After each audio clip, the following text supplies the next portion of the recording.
Well, hey everyone, welcome to this episode of The Vinyl Guide. This is Nate here, and we here at The Vinyl Guide podcast are celebrating Australia Day a little bit early with a conversation with Eamon Sandwith of The Chats, a fantastic band from the Sunshine Coast in Queensland, Australia. Now, if you haven't heard of The Chats yet, well, this should be an interesting one for you, as The Chats released one of my favorite albums of 2020, Risk Behaviour. The Chats are extraordinary, they're hilarious, their music is exactly what the world needs now. Something fun, high energy, and no bullshit. And by the way, much of the world is already catching on to The Chats. They're huge in the UK. Pre-COVID, they played a show in LA where they were greeted by the likes of Dave Grohl, Keith Morris, and Alex Turner of the Arctic Monkeys. The Chats were even due to play Coachella in 2020, but we all know what happened to that. So it looks like the Chats are going to have to put off their world domination just a little bit longer. Anywho, Eamon is the singer, songwriter, and driving force of The Chats. And today we talk about all sorts of things, including writing the songs, the rise of Smoko, the vinyl of The Chats, recording Risk Behaviour, what's next for the band, and their new record label, Bargain Bin Records, where The Chats are putting out music for other bands that are part of their community. So to hear what that sounds like, head over to bargainbinrecords.bandcamp.com. Grab some vinyl from bands like Headlice, Dennis Cometti, Perv Endings, The Unknowns, and yes, even The Chats. That's bargainbinrecords.bandcamp.com. And hey there, record nerds, don't forget to clean your records with the Groove Washer record cleaning system. You spend good money on your records, protect them, and make them sound their very best with the Groove Washer. Hear every nook and cranny and goodness that the artist placed in those grooves just for you. Ask for the Groove Washer by name at your local record shop, or go to groovewasher.com and save 10% with promo code VinylGuide10 at checkout. U.S. residents are even getting free shipping on the Groove Washer for the month of January, so act quick and don't bitch if you miss it. That's groovewasher.com, promo code VinylGuide10. And let me tell you about AudiophileuSA.com, the online record shop that only sells excellent and near mint vinyl records. And hey, they've got like 45,000 records in stock, all in gorgeous shape and ready to ship to you around the world. Whether you're in Seoul, Seattle, Sydney, or Singapore, AudiophileuSA.com will get you the most beautiful records you'll ever see. Dig through their listings at AudiophileuSA.com. Find those deals, go deep into genres and record labels, and you will find some gold. That's AudiophileuSA.com. Go there now and find your holy grail.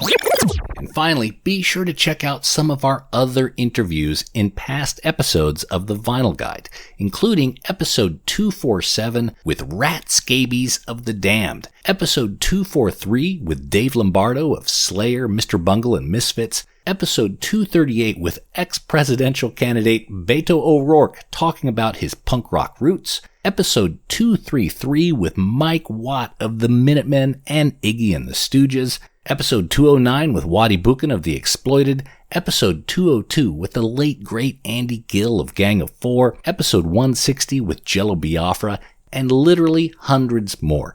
All episodes available at thevinylguide.com or on Apple Podcasts, Stitcher, Spotify, Sonnet, or wherever you get your podcasts.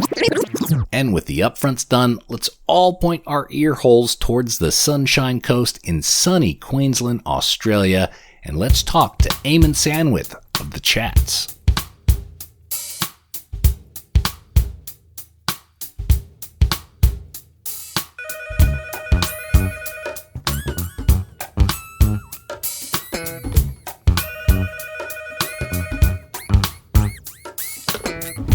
Hey, man. Is this Eamon? Yeah. How are you, man? Yeah, good. How are you? Eamon, I got to tell you, man, we are a Chats family here. Everyone here in the household absolutely enjoys the new album. And I've actually started kind of digging around and finding some of the other bands you guys are affiliated with, The Unknowns, Headlice. There's quite a killer music scene up in Queensland at the moment. Yeah. Well, Headlice is actually my other band. Oh, you're in Headlice? Yeah. I play guitar and sing in that band, yeah. Oh, okay. I did not realize it. Yeah, and the Unknowns, that's like my best mates, they're awesome. Now, I understand you guys are going to be touring, COVID permitting, of course. You're going to be making your way around Australia and likely overseas. Are you taking those bands with you? Yeah, we're doing, we've always played with the Unknowns. I'm not sure if we'll do a lot of headlight shows. I get really tired after, doing one set. I'm not sure if I can do two in a night yet. Mm-hmm. But, we are, hoping a tour, but everything keeps getting postponed. I'm kind of wondering if we should just like postpone it for like a year and not have to worry about it, Oh, I don't know. You got to have some hope out there, yeah? You got to have some sort of target. Yeah. Well, I mean, it's all looking pretty good here in Queensland. We still got some shows going on, but I don't know. It's pretty hard, at the time. Well, you guys had some shows that were scheduled, then they were postponed, and then they were all of a sudden unpostponed. They were rescheduled. Yeah, well, I think we just had to like postpone them again. Oh boy. Okay. Well, hopefully you're not going to be postponing the one that down in Sydney at the Roundhouse now. Yeah, I think that was postponed. Yeah, sorry. Shit. All right. Is that where you live? Yeah. Oh, cool. Yeah. I know I don't sound Australian, but yeah, we'll be back, man. I'm sure you will. I mean, I'm really interested to know. Like my kids, they were born in Australia. I was born in California. My kids were born in Australia, and they totally get the slang that is used in the chat songs. Now, do you have difficulties playing overseas or to people who may not be native Australians understanding the slang? Yeah, talking to fans overseas, they're always very they have a lot of questions about like, what does this word mean? What does that mean? And you like sometimes it's like you feel like a translator of sorts, like telling them what everything means. But it's really cool. I think if anything, they kind of makes them like it a bit more, I suppose. Yeah, but it's cool. But yeah, I guess a lot of the time they just have no idea. But I don't know. I guess some things they can probably grasp. Well, things like smoko, you would only know if you've been raised in Australia and had the pleasure of working with a council worker. Yeah, totally. I guess what's really striking me is interesting is just the evolution, the quick evolution of your band, like the difference between the recordings of the EP and Get This In Ya, and now with High Risk Behavior and even AC/DC, it seems like you've now distilled the magic. You now have this very clear path and are just stamping out these songs that are just 2-minute powerhouses. Is that how the band feels as well? Oh, thanks, man. Yeah, I mean, we just enjoy playing together. So it's like, we were pretty crappy when we first started. So it's nice to know that we've improved a bit. And yeah, I guess you can sort of hear it. Like at the start, we didn't really know what we're doing as much. And I guess you kind of just come into it, and you start playing with people long enough that, you get real tight and stuff. Mm-hmm. But yeah, I guess that is a good way to look at it. Us growing up a bit, I suppose. Is the Chats your first band? Did you have any other group that you played with before forming the Chats? No, that was our first. It was everyone's first band. No one had really been in a band before. Mm-hmm. Going into it as a kid, were there a lot of records at your house? Like, what was the music you were listening to? No. Funny you say that. Never. Like my mum and dad had records as growing up, but I think they kind of transitioned to CDs around the time I was born. Mm-hmm. Dad introduced me to a lot of great old like Aussie bands like Radio, Birdman, and the Saints and stuff. So he's a big influence there. Mum, she's not so much into that stuff. She's got a lot of like Moby and Radiohead sort of stuff, Yeah, I'm not hearing a lot of Moby and Radiohead inspiration in your music. No, it didn't rub off on me, really. Are the Chats going to do like a Kid A left turn for the next album? Oh, God, I hope not. I think it's really cool the way you guys celebrate your influences. Like, I mean, obviously there's that AC/DC song, but I mean, even the cover art of High Risk Behavior is, I'm understanding it. I imagine it's an homage to Descendants. Is that right? Yeah, totally. Yeah. And so being able to kind of celebrate those sort of influences, were the other guys, when you formed the band, were they also coming from a space of Radio Birdman and the Saints and those guys? Yeah, to some degree. I think, I don't know, I'm definitely the music nerd of the band. I think there's a lot of stuff that we can listen to together. They don't always like a lot of the stuff that I put on, But yeah, we all kind of get around the same stuff really when it comes down to it. When you guys are driving around on tour, are you the guy that's working the radio, the stereo in the car? Oh, we usually take turns, but I try to do it as much as I can, you know. Now, was it your dad who got you into playing guitar? Was that your gateway into becoming a musician?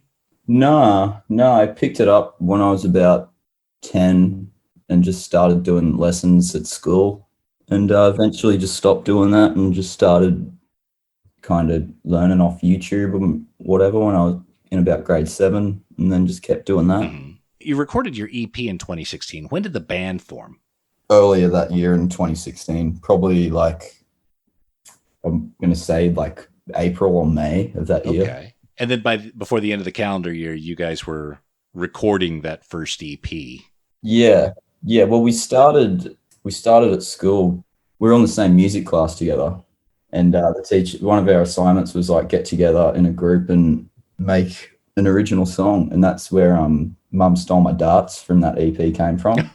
That was a high school assignment. Yeah. Once you learned that, you wrote the song. Do you have to perform it in front of the class? No, we had to play like the recorded version of it though. Is that the same version that's on the EP? No, we did like a really rough demo of the assignment version at school. I think you might be able to find it on SoundCloud. It's real crappy. It's like we used like an electric drum kit and we did all the levels ourselves, so it just sounds real bad. Well, it's first recording. What are you going to do? Yeah. You make that recording. Did you guys have aspirations for the band going further in that? Or did you think this is a band, this is a project, a bit of fun that we're having in high school, and that's about it? Yeah, well, we started because we wanted to like play at parties and hopefully get some free beers, you know, because we were underage at the time and getting beers was sometimes a bit of a hassle. So we thought if we play at these parties, you know, you rock up and there's always some beer waiting for you there. So we were like, yeah, this is pretty fun. Yeah, we graduated and stopped really doing parties because no one really had parties when you're done high school. So we eventually did a couple little shows around and yeah, just kept it going because it was something fun to do. We all just enjoyed it, you know. And now when you recorded that first EP, what was the plan for it? Did you want to were you pressing up CDs and taking them to shows? Did you try to get it on the radio? What was the plan for those recordings? It was mostly just so we could have something out there. So, you know, if we wanted to play somewhere, we could send some recordings to people. And yeah, we never really made CDs. There was never talk of doing any records or anything. Mm-hmm. Kind of thought it'd be one of those things that, you know, you look back on in 50 years and you're like, oh yeah, that was fun, you know. Mm-hmm. There's never any sort of aspiration. And did the recordings start to get popular? Were you surprised by the popularity of them? Yeah, I mean, I found, because I was running the whole Bandcamp thing and I was finding that there were people in like Canada and stuff who were buying T-shirts. And this is before the whole Smoko thing. You're like, this is before that. Mm-hmm. And I was like, this is crazy. Like people must know about us around the world and stuff, which really spun me out. Still does now, but at the time it was really, really surprising. So that kept the motivation going. Did you guys like throughout 2017, you playing live shows? Were you kind of serious about it, or was it still very much a side hobby? It was very much a hobby. We were not taking it seriously at all. We were just out of high school and we were pretty much just saying yes to every gig we could do. And, you know, some of them weren't great. Probably a lot of them weren't great, actually. But, you know, it was always a lot of fun. And, yeah, that's when we got together and did the second EP in 2017. So you scraped up some money together to go back into the studio. Was it the same studio? Where did you record Get This In Ya? So the first one we did at not our high school, but another local high school because they had a studio. We didn't. So we went there and our mate Finn Wegner recorded it. And then when it came time to do the second one, we were all out of high school. So, you know, I don't think we could really go back into that studio, which was a shame because it was real cheap. But we went to this other place called 11 PM Studios in Nambour. So we recorded there and Finn was there again. He did that one too. But it wasn't that flash of a studio. It's more of just a room. Yeah, we played like my bass. We didn't have a bass amp there. So I was playing it through a keyboard amp and stuff. It was not really high production, but it was, you know, it sounds all right and it's pretty good. So that is the EP that, of course, has Smoko on it. Smoko seems to be like the real turning point of the band, yeah? Yeah, totally. Tell me the story of Smoko. Well, I wrote it. I was at my dad's place at the end of 2016, like December. Just finished high school and all that. And the day I wrote it, I was walking to the bakery to get a pie or whatever. And I had the like just that chorus line stuck in my head like over and over. And it just wouldn't get out of my head. Like, I don't know if someone said it that day and I just heard it and subconsciously remembered it, but it was just spinning around in my head. And then I got home and Dad's got this shitty little tiny nylon string acoustic guitar, and I just sat down and banged it out on that in like 15 minutes or so. Is that kind of the way that most of the songs are written? You start with the concept, like, you know, the NBN sucks today, and then it just inspires you to put something together in 10 or 15 minutes? Yeah, like I'll either have an idea, like say like that with Smoko, and just put the music around it sort of and make it work, or the only other way I do it is I get the riff or whatever first and then put words to it. Mm-hmm. Like Pub Feed was one of those songs, for example. I was just playing the riff and then the words kind of just came along with it. So you write the majority of the songs? Yeah. And you go to practice and you say, guys, here's something I'm working on. Of course, they contribute however they contribute. Yeah. But you come there with the majority of the theme and the riffs and everything pretty much. Yeah. I saw you wrote a song about Scott Morrison last year. It's never was intended to be a chat song. Do you have a lot of songs that are just kind of pieces and little bits and ideas and thoughts laying around? Yeah. I'm always working on something. Yeah. You got enough for a few bands with Head Lice and. Yeah. It's what I love doing. So I think I'm just going to keep doing that, you know? So Smoko, you record Smoko. After the EP was recorded, was it pretty clear that that was the song that you guys were going to lead with, the one you were going to put out there above the others? Yeah, well, we didn't like release it as a single or anything, but we kind of, you know, we could gauge from our shows that I think that was the one people enjoyed the most. And we thought, you know, we had this idea for a video and we were like, oh, we should do a video because we hadn't done one yet. Mm-hmm. And yeah, and that's, I suppose, releasing the music video kind of made it a single, I guess, but that was still like a couple months after we even released the song. So you knew there was something special about that song. It was connecting with the audience, and you decided to make the video. From what I understand, you spent $5 on the video. Is that right? $5 whole. What was that $5 on? The sausage roll that gets eaten. Yeah. So Smoko, the video is on YouTube, and it starts getting popular. When did it occur to you that, oh my God, something really special is happening here? Well, it was literally overnight. It was a couple months after we had put the video out, and like we were checking it like every day. We'd be like, oh, we got bloody 10 new views today. Check this out, 15 new views today. And then all of a sudden, like this one day, the notifications bell just said like 500 or something.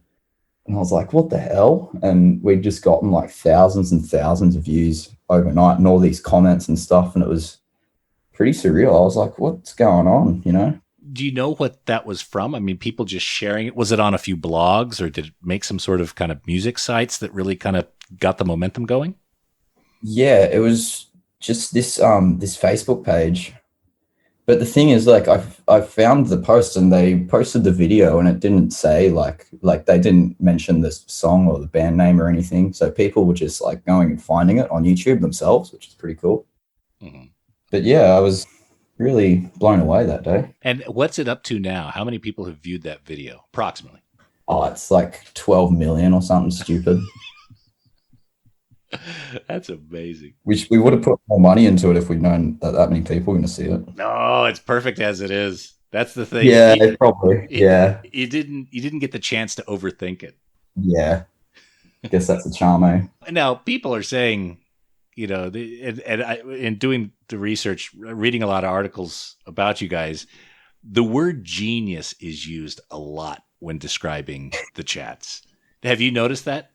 No. Yeah. The ideas are genius. Really funny. These guys are genius. I'm curious as to what your response is to that. I guess there is sort of a science in being stupid, if that's what you want to call it. But yeah, I don't know. I find that really funny, but I really can't tell you why people would think that. So that Get This In Ya EP, you guys pressed up some vinyl. I think about 550 copies from Hot Wax Records. Who was Hot Wax Records? That's a guy named Chris, I believe. He was the first guy who messaged us and was like, "Hey, I want to make some records for you," and we were like, "Sick." Mm-hmm. So he's just this English guy who, we just sent him the tracks and he got some records done and sent us a bunch. Mm-hmm. So that was good. But then after that, we started our own label, Bargain Bin. So Hot Wax was, wow, someone wants to do this. Then all of a sudden you realize the value, like, okay, we should really control this. Yeah. I think we all kind of realize that. Yeah. Now the original EPs now, I mean, I believe there are about 550 copies. Those things are like $200 now. A lot of your records, the singles, the Do What I Want, even the Identity Theft singles, they're going for anywhere between, $50, $60. Some of them are $150, $200 records. Is it strange to have your music, your records be collectible now? Yeah, especially because they were released quite recently too, which makes it all the more weird. But I mean, I understand. It's like that Discog stuff, I'm not huge into collecting and shit. I just like listening, but yeah, I understand. It's pretty weird though. Mm-hmm. There's only so many of them, and now more and more people want them. The demand just goes high, and they want that original version. Yeah, totally. So do you collect any records? You said you're not a collector, but do you have a stash of records? I mean, even from people like some of your influences, any Saints records, or do you have a copy of Descendants, Ride the Wild? I don't actually. I've got a couple by them, but I don't have that one. I don't have the Saints record either. I've never been able to find one, which is funny. But yeah, I've got quite a stack, but I'm not like, I don't know. Some people are like real, like only buy first pressings or whatever, but I'm not like that. If I like the record, I'll just buy it, Right. Yeah, I'm checking out all the different releases you have on Bargain Bin. So Bargain Bin Records is you. It's the Chat's record label. Yeah. And the bands that are on there, again, Head Lice, The Unknowns, Dennis Cometti. So these are all bands that you've met as you've toured and like them so much that you put them on your label. Yeah. They're all just friends bands when it comes down to it. It feels like less businessy and just more of like a collective sort of thing, Mm-hmm.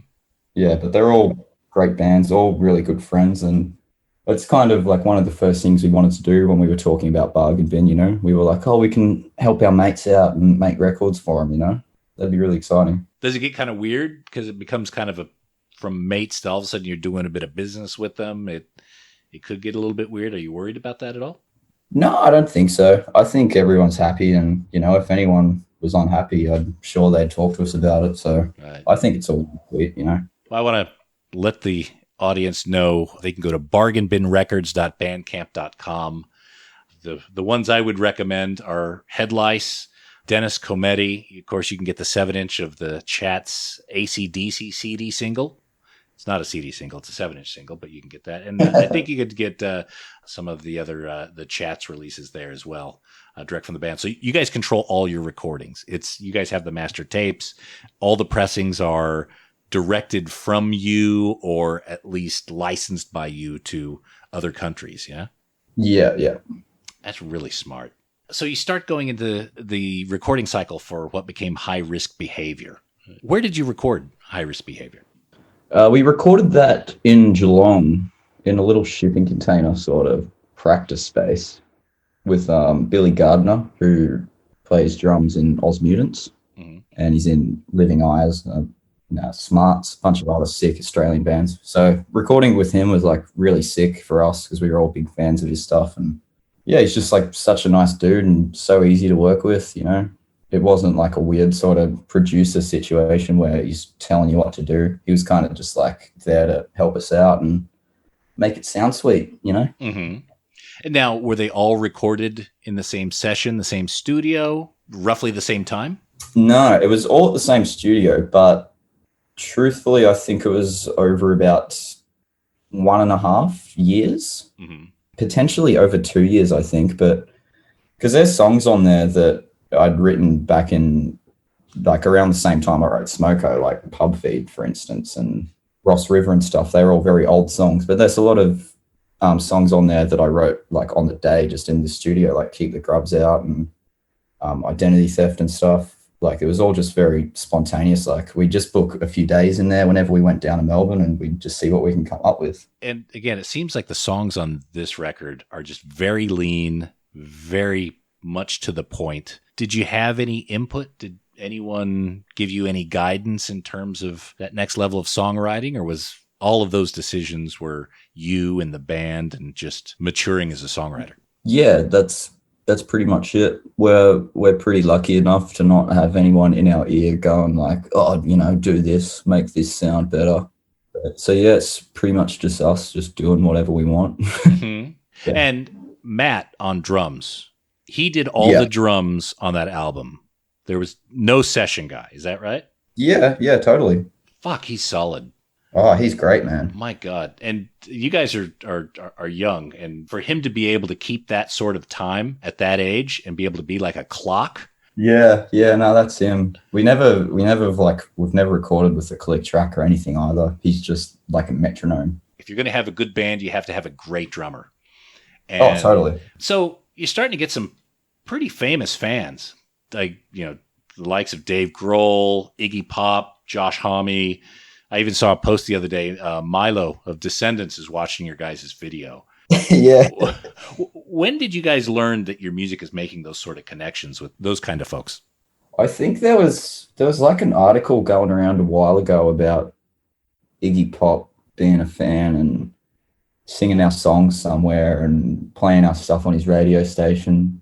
So I always thought that was really cool because I'd obviously always loved Iggy Pop and all of his groups. But yeah, like Josh Homme and stuff, the Queens of the Stone Age got us to do a tour with them. We opened up a bunch of Australian shows for him, and he was like had all these stories about like Pat Smear from bloody Foo Fighters and the Germs sent him the video for instance, and I was like, oh, that's sick, like Pat Smear knows us. Oh, he learned about you from Pat Smear. Yeah, apparently. Oh, trippy. Yeah, so that was really I don't know, whenever I hear that like someone really cool knows about us, I get really, I don't know, it's like I'm a little kid again. Are you able to take the compliment? What does it mean to you?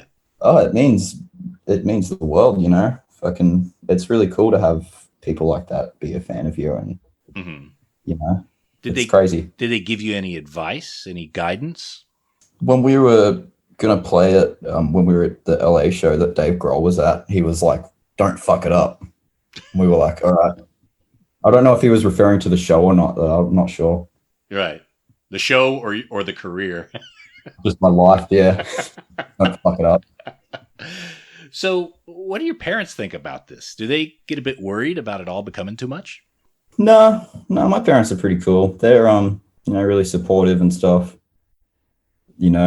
Dad's a big fan. I always see he's like listening to our stuff on Spotify or whatever. Yeah, I think mum's not as big of a fan. I don't think she'd listen to it in her own time, but she still loves coming to the gigs and stuff. That's a nice song, Eamon. I'm very proud of you. Yeah, that's a great song, Eamon. I wish you hadn't used the C word, though. So, but they're okay. I mean, because you're shipping out around the world. Well, again, not counting COVID, but you're shipping out around the world. You're doing these gigs. You're now in an industry that's pretty well known for excessiveness and potential trouble. Any sort of conversations about that?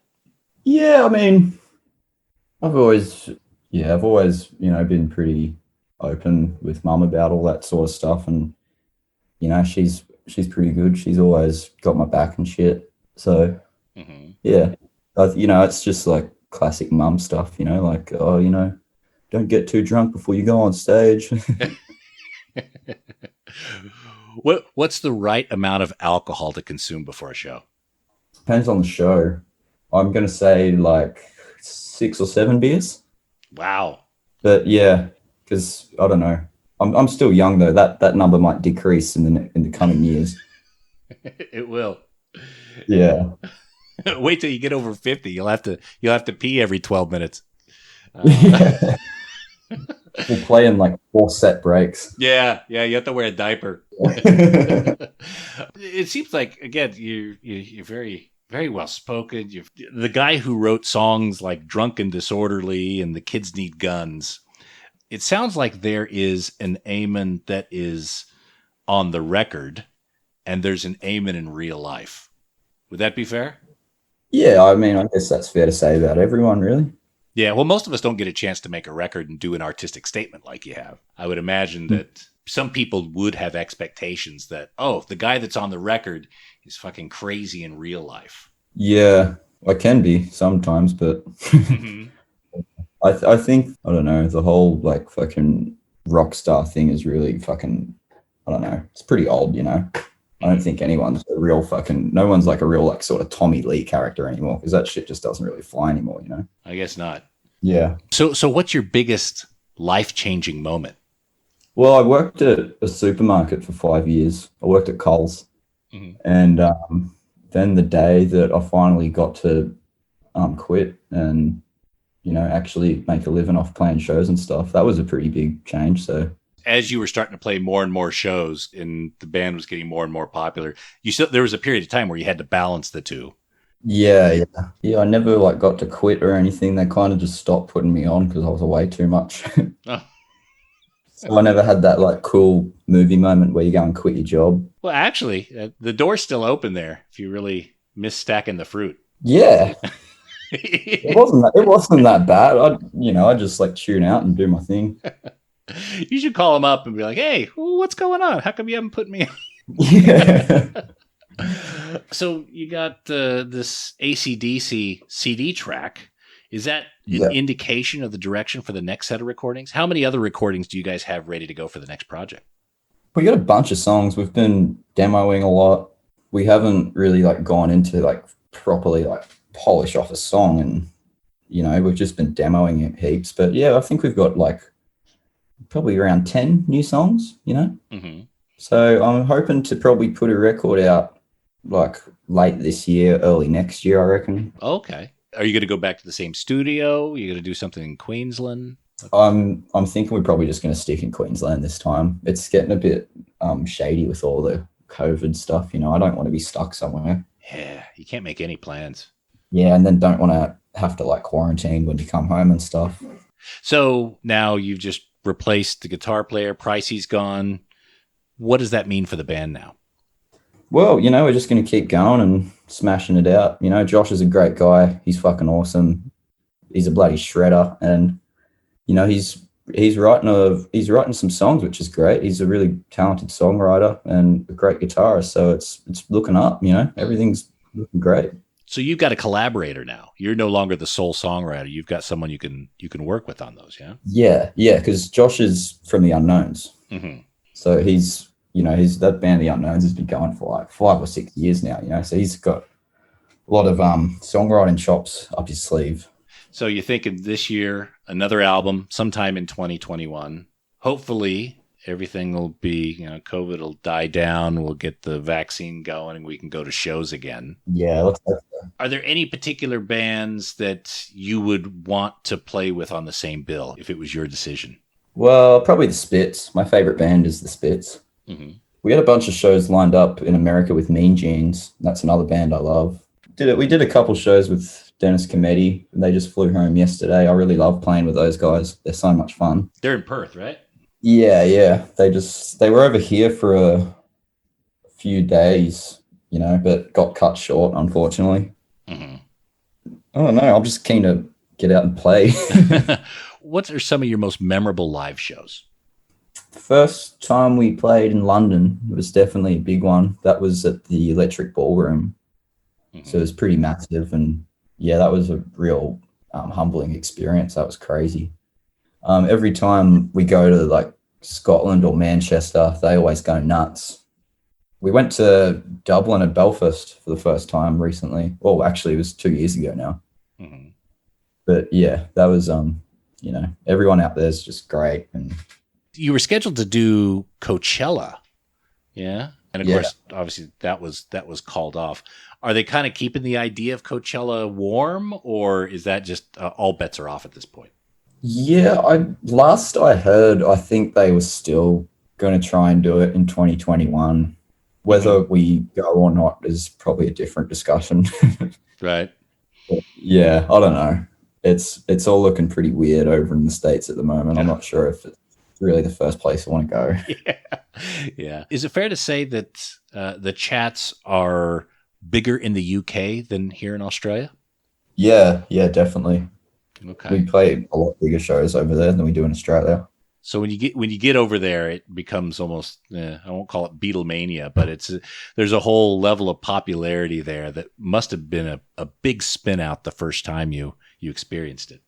Yeah, totally. Like I remember Matt actually told me this story of when we played that London show that I mentioned just before. When we played that, he was walking down the street to get some dinner, and walking back, he was like, "What are all these people lining up for?" And he was walking past this massive line for like a block, and then got to the venue, and he's like, "Oh shit, they're here to see us." Well, he probably doesn't get recognized as much as you do. You've got the very recognizable haircut. Yeah, he can lay low a bit more. Yeah. You got to throw on a baseball hat to be able to walk around and be a civilian over there? No, it was fine. You know, the odd person says hi, but you know, it's nothing you got to hide from, really. Okay, so it hasn't become intrusive to your life at this point yet. Nah, it's not chat mania yet. Well, hopefully that's in the cards. Now, what's the biggest crowd you guys have played so far?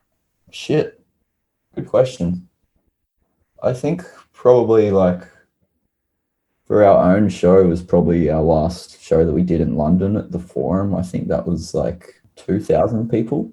Wow. Oh, far out. Yeah, that was nuts.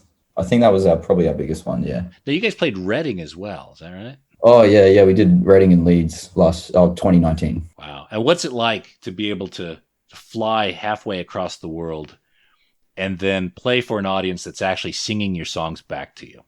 It's incredible. It's really, really weird. And, you know, it's very humbling. You know, we feel very lucky to even be able to do this. And the fact that people like us is even better. Mm-hmm. So it's just crazy to see. And it's just a really cool experience. It's nothing like it. Well, Eamon, thank you so much for coming on the Vinyl Guide and talking about the chats. And I got to tell you, I absolutely love your band. And I'm enjoying collecting the items as well. There's a lot of singles, a lot of 7-inch singles. There's a few EPs. And, of course, the album High Risk Behaviour is one of my favorite albums of the year. I always have it on. And I want to recommend people check out the chats, lovebeer.com. Go there and order a copy wherever you're at in the world. There's multiple stores. There's a Europe store. There's an Aussie store. There's a US store, and they all have different pressings. So you can pick up the pressing that you like the most. It is a fantastic album, very fun. And also check out bargainbinrecords.bandcamp.com. I found a lot of really interesting music up there. And of course, it's got the stamp of approval from Eamon and the chats. So that's certainly a great recommendation to start with. Check out those bands at bargainbinrecords.bandcamp.com. And Eamon, again, absolute pleasure to have you on the show. And I can't wait till you guys are touring again. And hopefully you'll be down Sydney way, but wherever you're at in the world, fucking rock on, man. Thanks heaps, dude. Thanks heaps for having me on the show. It was great.